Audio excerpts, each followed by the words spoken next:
ओम नमो आदेश।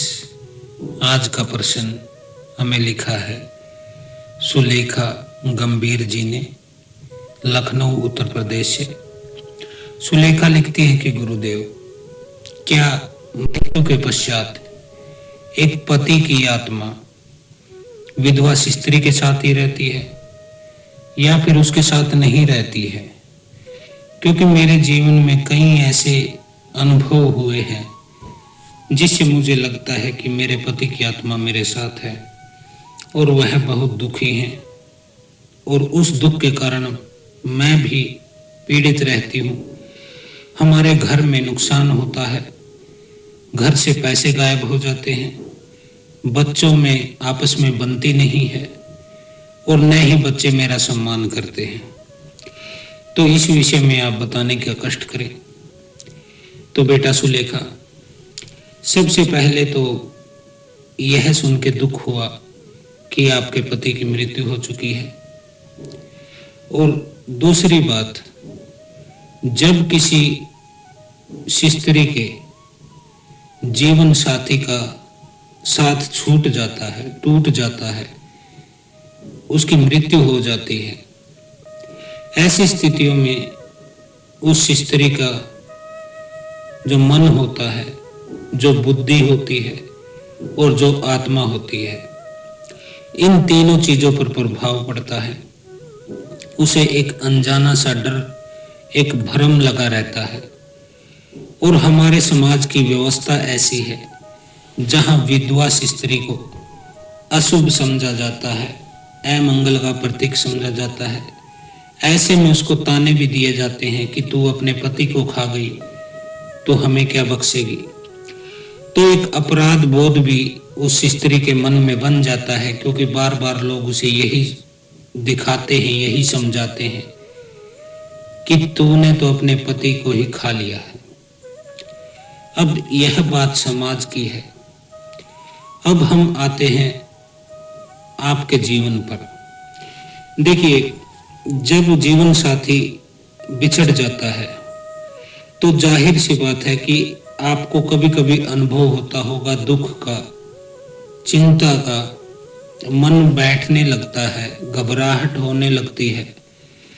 तो यह स्थिति आपके साथ होती है और यह हर उस स्त्री के साथ होती है जिसका भरी जवानी में सुहाग उजड़ गया है, पति की मृत्यु हो गई है। तो यदि आपको ऐसा लगे कि कोई कारण भी नहीं है, कोई ऐसी घटना भी नहीं हुई है, फिर भी मेरा मन इतना बेचैन क्यों है, इतनी घबराहट क्यों है, मन बैठा क्यों जा रहा है, तो यह सत्य है कि मृत्यु के पश्चात एक पति की आत्मा उसकी पत्नी के साथ ही रहती है। जब आपको ऐसी घबराहट, बेचैनी महसूस हो तो इसका सीधा सा मतलब है, सीधा सा संकेत है कि आपके पति की आत्मा आपको पुकार रही है, आपको याद कर रही है, जिससे आपको बेचैनी हो रही है। मैंने अनेक मामलों में देखा है, मेरे पास लोग आते हैं, अनेक स्त्रियां आती हैं जो विधवा हो चुकी हैं, अनेक पुरुष आते हैं जिनकी पत्नी की मृत्यु हो चुकी है। अनेक अनेक ऐसे लोगों से मेरा मिलना हुआ है। उनकी चीजों को मैंने, बातों को मैंने, घटनाओं को मैंने, उनके जीवन के भूतकाल को मैंने बड़ी बारीकी से खंगाला है, देखा है, समझा है और जाना है कि मृत व्यक्ति की आत्मा अपनी पत्नी के साथ ही रहती है और यह कोई अच्छा संकेत नहीं है। इसके कारण क्या है मैं बता देता हूं। देखिए, कोई भी पुरुष है वह अपनी पत्नी से और जो बच्चे होते हैं उनसे बेहद प्यार करता है। भले ही वह व्यवहार में ऐसा न दिखाए, भले ही व्यवहार में आपकी पति के साथ रोज लड़ाई होती हो, ऐसा कुछ नहीं लगता हो कि प्रेम है, लेकिन जब मृत्यु सामने खड़ी हो जाती है तो व्यक्ति का पूरा जीवन कुछ ही क्षण में उसकी आंखों के सामने तैरने लगता है। तब उसे अपनी गलतियों का पछतावा होता है, अपनी भूल का अनुभव होता है। और शरीर जब नहीं रहता है तो व्यक्ति बेबस हो जाता है। फिर वह आपसे माफी भी नहीं मांग सकता है, न ही आपको बता सकता है अपना दुख नहीं बता सकता है, न ही आपका दुख पूछ सकता है, लेकिन उसकी आत्मा जो है, उसका सूक्ष्म शरीर जो है, वह निरंतर आपके साथ बना रहता है। ऐसा होता है मोह के कारण, क्योंकि मृत्यु के बाद उसके मन जो होता है उसके भीतर भी यही भावना होती है जो कि आपकी भावना। अब पति की मृत्यु हुई पड़ी है, उसकी अर्थी सजाई जा रही है और स्त्री अपनी चूड़ी फोड़ के जोर जोर से रोती है, कहती है कि आप तो चले गए, अब हमारा क्या होगा। तो वह तो चला गया बेचारा, लेकिन अब हमारा क्या होगा। यह एक लालच परिदर्श कराता है, एक लालच के रूप में दिखाई देता है कि आप तो चले गए, अब हमारा क्या होगा। ऐसे ही उस व्यक्ति का जो सूक्ष्म शरीर होता है, उसकी आत्मा होती है, उसके भीतर भी वही उधेड़ बुने लगी रहती है कि मेरी मृत्यु के पश्चात अब मेरी पत्नी का क्या होगा, मेरे बच्चों का क्या होगा। कुछ व्यक्ति शक के किस्म के होते हैं जो अपनी पत्नी पर शक करते हैं कि उसके कहीं इधर उधर संबंध तो नहीं है, दोस्तों के साथ, किसी पड़ोसी के साथ, किसी रिश्तेदार के साथ। ऐसी आत्माएं भी मृत्यु के पश्चात भी अपनी पत्नी का पहरा देती हैं, उनके साथ ही रहती हैं और वह जो जो कृत्य करती हैं।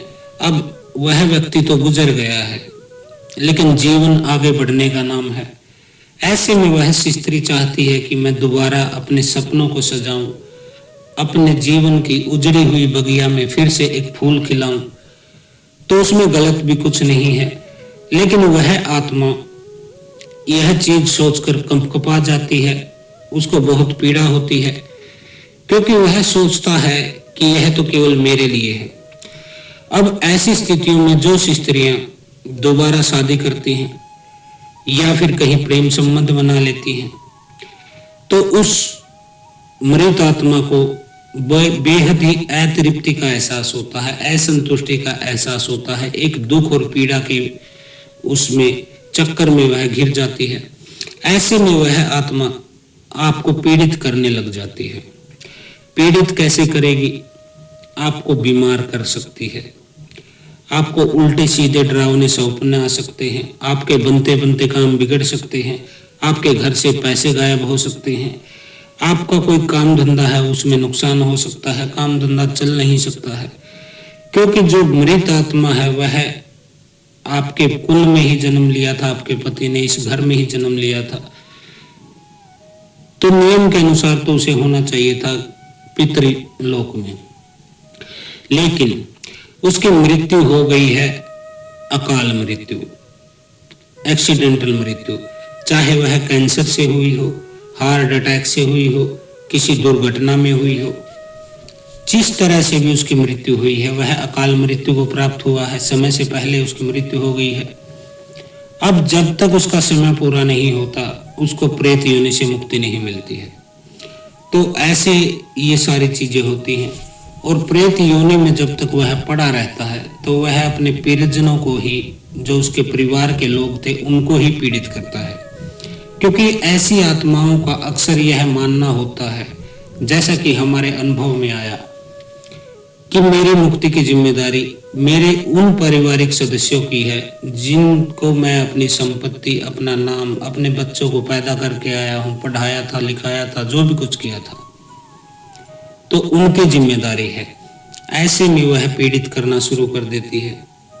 तो यह बात सत्य है, पूर्ण सत्य है। मेरे पास सैकड़ों ऐसे मामले आए हैं जिसमें विधवा स्त्री के साथ उसके पति की आत्मा रहती है।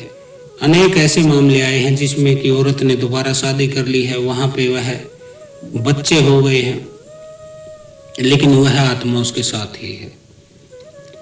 वह उनके बीच में झगड़ा करवाना शुरू करवा देती है। यदि कहीं प्रेम संबंध बने हैं या कहीं शादी कर ली है तो वह आत्मा उनको शांति से जीने नहीं देती है, तरह तरह से उनको पीड़ाएं देना शुरू कर देती है। ऐसे तो अनेक मामले हमने अपनी आंखों से देखे हैं। अब यह जान लेते हैं कि ऐसा होता क्यों है।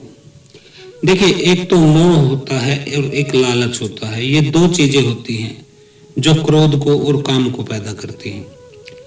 ऐसे ही उस मृत व्यक्ति का जो सूक्ष्म शरीर होता है उसमें यदि मोह है आपके प्रति, अपनी पत्नी के प्रति, बच्चों के प्रति, तो वह आत्मा भी साथ रहेगी। यदि लालच है, लालच का मतलब कि यह मेरी ही पत्नी थी और जीते जी भी मेरी थी, मरने के बाद भी मेरी है, तो यह लालच जो होता है वह उस स्त्री की निगरानी के लिए उस पर शक करने की स्थितियों में साथ बनी रहती है। खाली पति की आत्मा ही साथ नहीं रहती है। अभी मेरे पास एक केस आया था, उसमें एक लड़की थी जिसकी शादी हो गई थी। शादी के 1-1.5 साल बाद उसकी मृत्यु हो गई। अब उसकी मृत्यु के पश्चात उसकी आत्मा अपने मायके आ गई, क्योंकि उसके मायके में उसकी बहन थी, उसकी भाई था और उसकी माता थी। वो तीनों उससे बहुत ज्यादा प्यार करते थे, जिस प्यार करने की वजह से वह आत्मा अपने अगले स्थान को, अपनी अगली यात्रा पर नहीं जा पाई और एक मोह में वही रह गई। अब वह आत्मा उन लोगों को पीड़ित करना शुरू कर देती है। धीरे धीरे उनके काम धंधे चौपट होने लग जाते हैं, परिवार में बीमारी घर कर लेती है। किसी को माइग्रेन हो जाता है, किसी का ब्लड प्रेशर हाई हो जाता है, किसी को शुगर हो जाती है। बार बार वो लोग बीमार पड़ते हैं और जितना भी कमाई होता है वह सारा हॉस्पिटलों में डॉक्टरों के पास जाना शुरू हो जाता है। अब 2-3 साल तक वो भटकते रहे हॉस्पिटलों में। अब भटकने के बाद एक दिन ऐसी स्थिति आ गई कि घर में खाने को भी कुछ न बचा। तो ऐसी स्थितियां ये मृत आत्माएं कर देती हैं, क्योंकि ये आपके मोह के कारण ही इस धरती पर रहती हैं, अपनी अगली यात्रा पर नहीं जा पाती हैं। अब जो उसके फैमिली मेंबर थे उस लड़की के, वो क्या करते, उन्होंने उसके कपड़ों को भी बचा के रखा था एक कमरे में।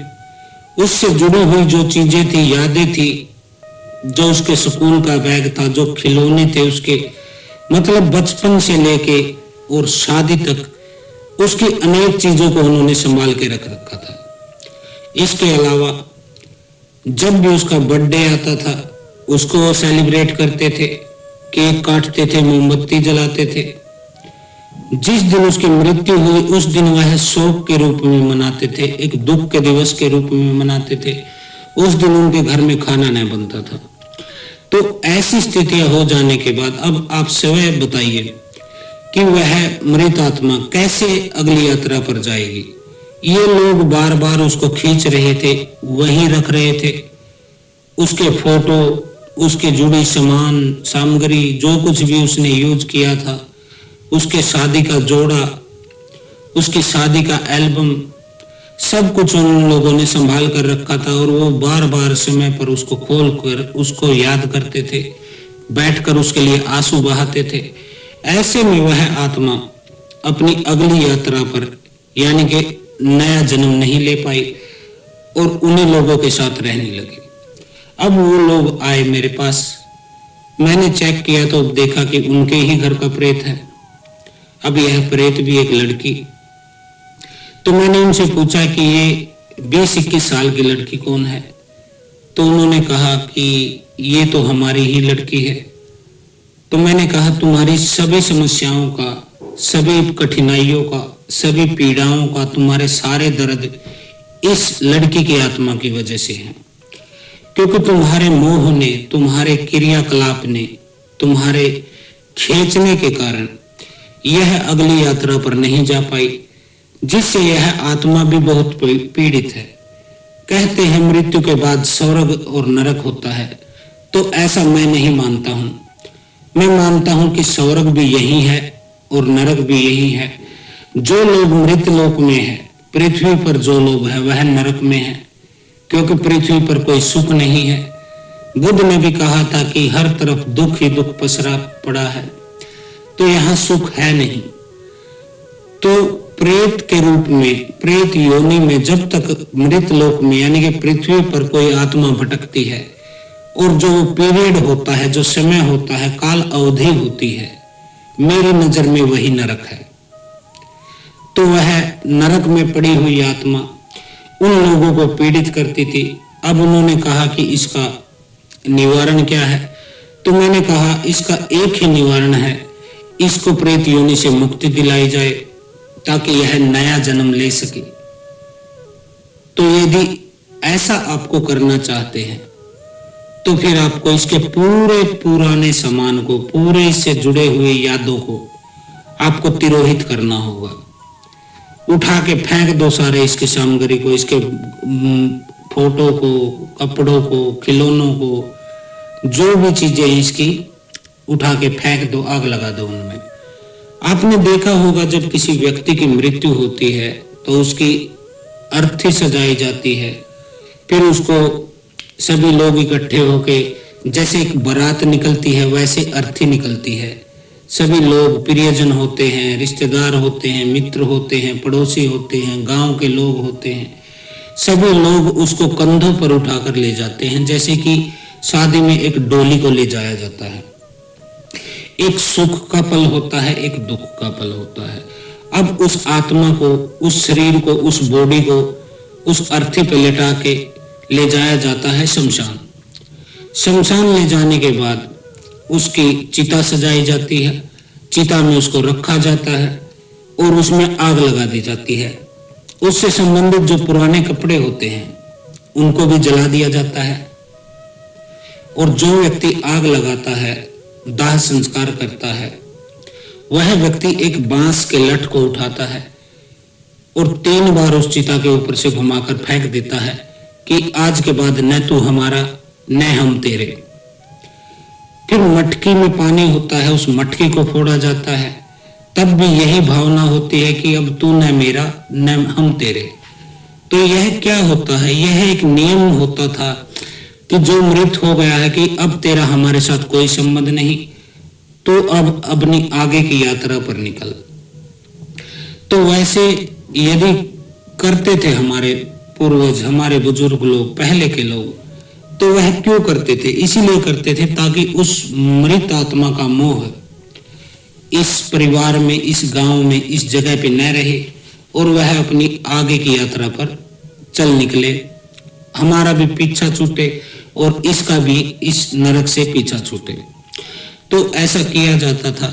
लेकिन आजकल कुछ लोग पढ़े लिखे अधिक हो गए हैं, वह किसी की मृत्यु के पश्चात परिजन की उसका बर्थडे भी मनाते हैं, उसकी हर सेलिब्रिटी, हर उसका सेलिब्रेशन करते हैं, हर छोटी मोटी चीजों का, उसकी चीजों को बार बार देखते हैं, उसकी यादों को महसूस करते हैं कि तब ऐसा था, ये करते थे, वो करते थे, ऐसी थी, वैसी थी, ये था।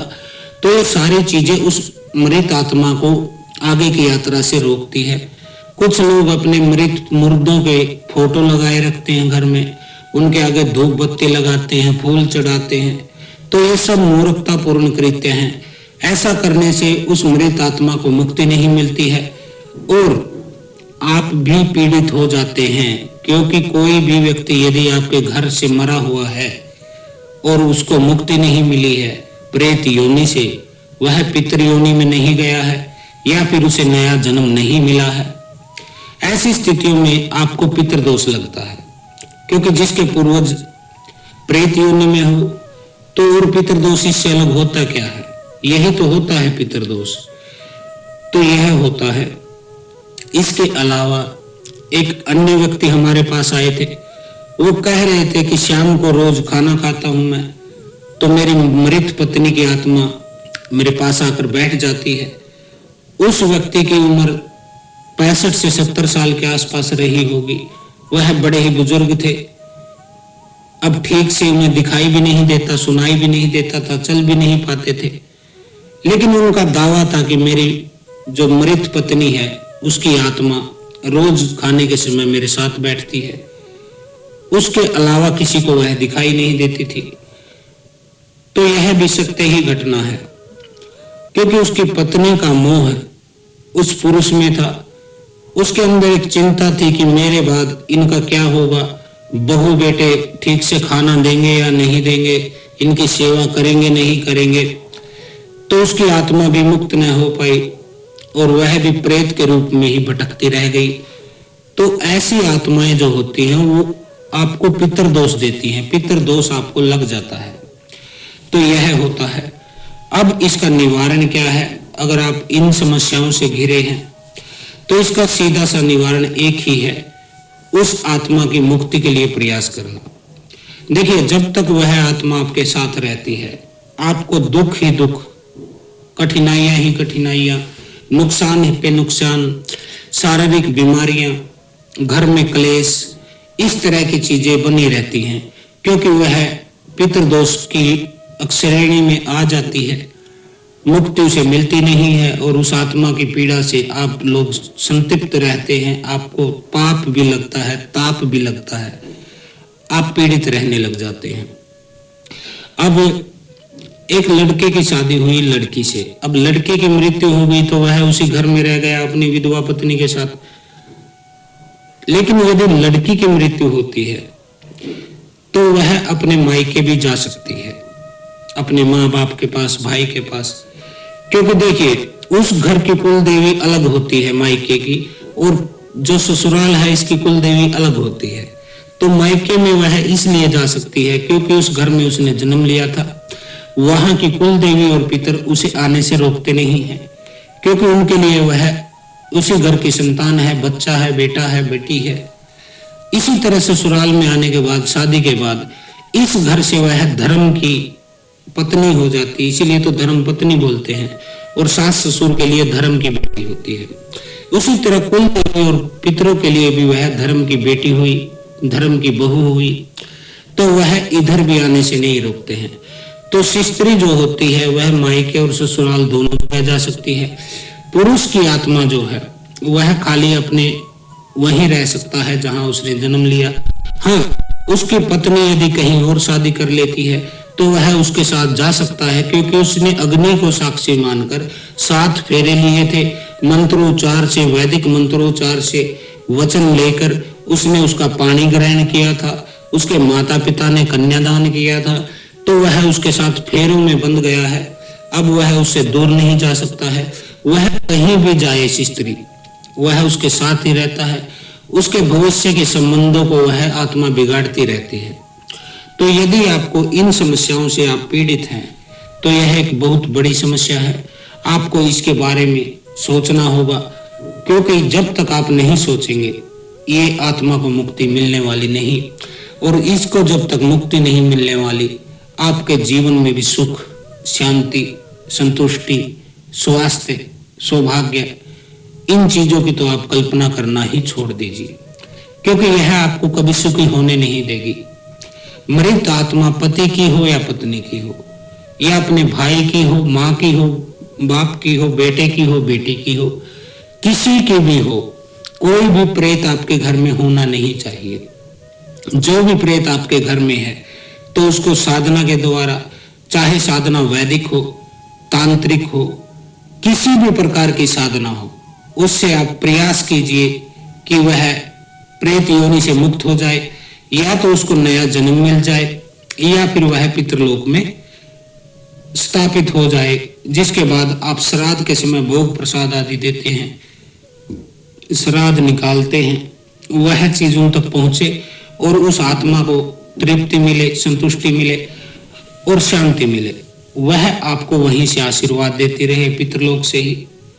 तो ये 2 चीजें होती है, या तो उसको पितृलोक में भेजिए प्रेत योनि से मुक्त करा के, या प्रेत योनि से मुक्त कराकर उसको उसके ही निर्णय पर छोड़ दीजिए कि उसको जन्म लेना है या फिर उसको पितृलोक में जाना है। क्योंकि हर आत्मा की, हर व्यक्ति की, हर चीज की इच्छा जो होती है वही प्रकृति उसको पूरा करती है।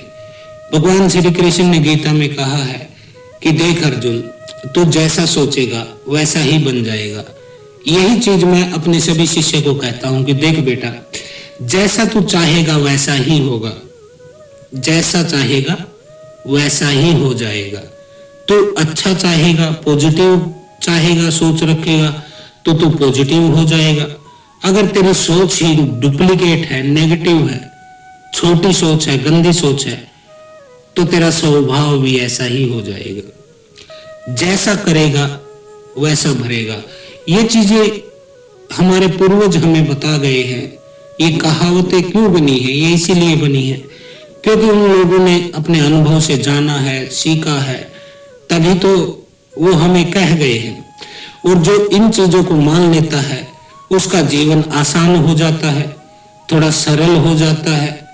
और जो व्यक्ति इनकी अवहेलना करता है, प्रकृति के नियमों का, समाज के नियमों का, धर्म के नियमों का, वह व्यक्ति, उसका जीवन कठिनाइयों से भर जाता है। वह खुद से ही लड़ता रहता है, अपने ही फैमिली से लड़ता रहता है। वो कहते हैं ना कि जंग में और प्यार में सब जायज है, लेकिन जंग भी तो देखी जाती है कि किससे है, प्यार भी तो देखा जाता है किससे है। यदि तुम बाहर अपने कंपटीटर से लड़ो, अपने प्रतिद्वंदी से लड़ो, तो बात समझ में आती है। लेकिन कुछ लोग ऐसे हैं जो अपने ही स्वभाव से ही लड़ते रहते हैं, स्वभाव की आदतों से ही लड़ते रहते हैं, अपनी पत्नी से, बच्चों से, माता से, पिता से, भाई से। उनका पूरा जीवन विवाद में ही निकल जाता है। कभी कोर्ट के विवाद, कभी घर के विवाद, कभी पंचायती विवाद। और जब तक आपके घर में शांति नहीं है, झगड़ा है, क्लेश है, तब तक आप आगे बढ़ने का सपना मत देखना कभी भी। क्योंकि आगे वही व्यक्ति बढ़ पाता है जिसका मन शांत हो, एकाग्र हो, जिसके अंदर संतुष्टि का भाव हो, शांति हो, और जिसके पीछे सपोर्ट हो। अब सपोर्ट की जगह आप कर रहे हैं झगड़ा, तो कौन आपका सपोर्ट करेगा? तो यह कुछ बातें आज हमने आपको बताई। ये बातें बहुत काम की हैं, समझने वाले के लिए तो काम की है, और ना समझ के लिए वही भैंस के आगे बीन बजाना। अब बीन बजाते रहो, भैंस पर कौन सा असर होना है? भैंस को तो वही घास चरनी, वही कार्य उसके, तो वह बदल नहीं पाती है। तो आज के लिए इतना ही। हर हर महादेव। ओम काली। आदेश गुरु गोरक्षनाथ।